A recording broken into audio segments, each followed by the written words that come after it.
Friends, अस्सलाम वालेकुम। मुल्तान से डॉक्टर फरजान कम्बो।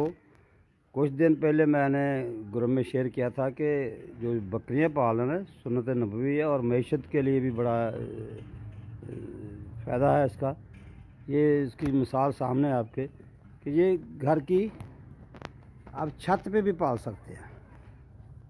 ये मेरे घर की छत है, तो ये घर की छत पर ही ये अमरूद का पौधा लगाया है। ये इसको हाई डेंसिटी फार्मिंग के उसूल के तहत इसकी हर छेंज पे जो गांठ निकलेगी उसको काट दिया जाए, प्रून कर दी जाएगी।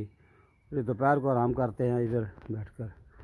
ये बकरियां वाली बात हो रही थी कि ये हमारा वेस्ट, देखिए ये जो अनारों के छिलके हैं आपके गली मोहल्ले में जो जूस वाले होते हैं वो फेंक ही देते हैं।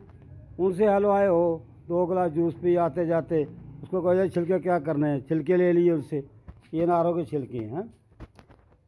और ये देखिए कितनी फुल पेट भर लिया इन्होंने।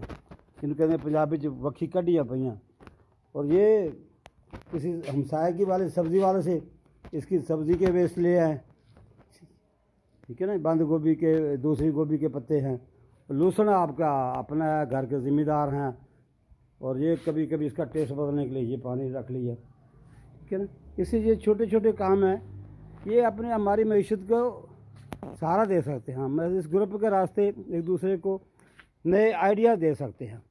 सपोज़ ये इसकी फिजिबिलिटी देख लें, ये 30,000 के 2 आए हैं 15,000 के।